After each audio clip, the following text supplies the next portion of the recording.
Hello friends, good morning সবাইকে। তো দেখো সকাল সকাল পুজো দিতে বসে পড়লাম।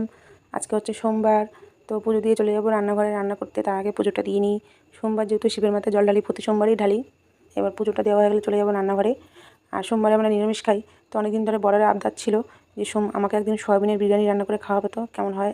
সবসময় তো মাংস দিয়ে খাই, তো ভাবলাম সোমবারের দিন কী বার রান্না করবো, চলো বিরিয়ানি রান্না করা যাক। তো এখানে বিরিয়ানির চালটা নিয়ে নিয়েছিলাম, ভিজেও রেখেছিলাম। তো ইন্ডাকশানে ভাতটা বসিয়ে দিলাম, চালটা ভিজিয়ে রেখেছিলাম। এখানে তোকে জিরে আদা বাটা, লঙ্কা বাটা সব রেখে দিচ্ছি। জিরে আদা লঙ্কা সব বাটা রয়েছে। এখানে টক দই।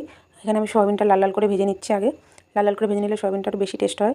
তো ভেজে তুলে রেখেছিলাম। এখানে জিরে বাটা, লঙ্কা বাটা, আদা বাটা সব দিয়ে দিলাম। টক দই, শুকনো লঙ্কার গুঁড়ো সবই দেবো, হলুদ গুঁড়ো সব দিয়ে একটু কষিয়ে নেবো।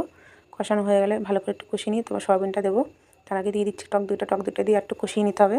এখানে দেখো আমি দুধের মধ্যে কেশারি রং দিয়ে দিচ্ছি। আর এখানে মিঠা আতর, কেওড়া জল, গোলাপ জল সব রেডি করে রেখেছি, ভাতের মধ্যে দেবো। মানে স্টিম যখন বসাবো তখন দেবো আর কি। তো তার আগে সয়াবিনটা আমি রান্না করে নিই। তো চলো দেখা যাক। আমি কোনো দিনও বিরিয়ানি মানে সয়াবিন বিরিয়ানি রান্না করিনি, মাংসটাই করেছি। তো এখানে দেখো পাট পাট করে আমি সাজিয়ে নিচ্ছি। প্রথমে একটা লেয়ার দিয়েছি, আবার একটা লেয়ার দিচ্ছি। তো এখানে দেখো যখন আমি দুধটা দিয়েছি ভাতের মধ্যে, তখন আমার ভিডিওটা কখন অফ হয়ে গেছে দেখতে পারিনি। যাই হোক, তো চলো প্রথমবার বিরিয়ানি সয়াবিন বিরিয়ানি রান্না করছি, জানি না কেমন হবে খেতে। হ্যাঁ, পরে যখন লাস্টে খেয়ে দেখলাম খুবই সুন্দর হয়েছিল বিরিয়ানিটা, খারাপ হয়নি, ভালোই হয়েছিল। বিরিয়ানির মতনই খেতে হয়েছিল, খালি মাংসটা ছিল না। তো দেখো বিরিয়ানিটা আমার কমপ্লিট। তো বিরিয়ানিটা কেমন লাগলো অবশ্যই বলো, ভালো লাগলে লাইক সাবস্ক্রাইব করে দিও।